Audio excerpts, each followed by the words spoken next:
அஸ்ஸலாமு அலைக்கும் வரஹ்மத்துல்லாஹி வபரகாத்துஹு. வரலாற்றில் ஓரேடு.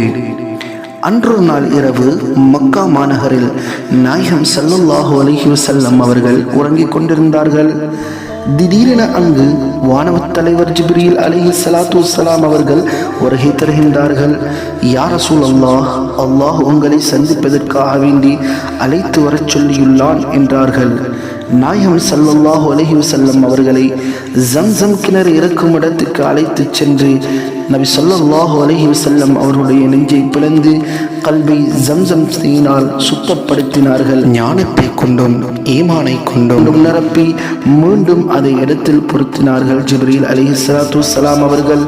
பின்பு மஸ்ஜிதுல் ஹராத்தில் இருந்து மஸ்ஜிதுல் அக்ஸாவிற்கு புராக்கினும் வாகனத்தில் நபி ஸல்லல்லாஹு அலைஹி வஸல்லம் அவர்களை ஜிப்ரீல் அலைஹிஸ்ஸலாத்து வஸ்ஸலாம் அவர்கள் அழைத்துச் செல்கின்றார்கள். அங்கே அல்லாஹு தஆலாவால் இவ்வுலகிற்கு அனுப்பப்பட்ட எல்லா நபிமார்களுக்கும் தொழுகை நடாத்துகின்றார்கள் நாயகம் ஸல்லல்லாஹு அலைஹி வஸல்லம் அவர்கள். பின்பு அங்கிருந்து விண்வெளி பயணத்தை ஆரம்பிக்கின்றார்கள்.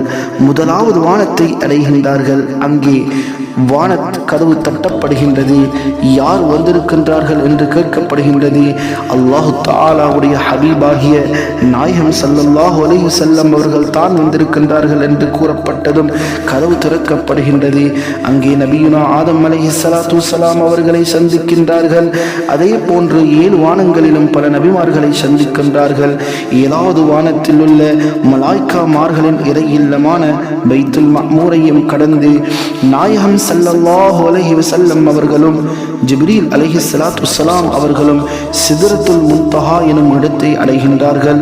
அந்த இடத்தில் வைத்து ஜிப்ரீல் அலைஹிஸ்ஸலாத்து வஸ்ஸலாம் அவர்கள் யா ரசூலல்லாஹ், இந்த இடத்தை தாண்டி நீங்கள் மாத்திரம் செல்லுங்கள் என்றதும் நாயகம் ஸல்லல்லாஹு அலைஹி வஸல்லம் அவர்கள் ஜிப்ரீலே, இவ்வளவு தூரமும் கூடவே வந்த நீங்கள் தற்பொழுது என்னை தனிமையில் விடுகின்றீர்களே என்று கேட்க, யா ரசூலல்லாஹ், அல்லாஹ் எனக்கு இந்த இடத்தை தாண்டி வருவதற்கு அனுமதி அளித்ததில்லை. யா ரசூலல்லாஹ், இந்த இடத்தை தாண்டி ஒரு அடியேனும் நான் வைத்தால் நான் கருகி சாம்பலாக விடுவேன் என்று ஜிப்ரீல் அலைஹிஸ்ஸலாத்து வஸ்ஸலாம் அவர்கள் கூற, நாயகம் ஸல்லல்லாஹு அலைஹி வஸல்லம் அவர்கள் அந்த சிதறத்துல் முன்தஹா எனும் இடத்தை கடந்து சென்று அல்லாஹு தஆலாவை சந்திக்கின்றார்கள்.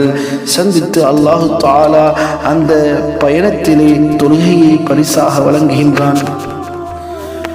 அதே இரவில் மீண்டும் நபி ஸல்லல்லாஹு அலைஹி வஸல்லம் அவர்கள் மக்காவிற்கு திரும்புகின்றார்கள்.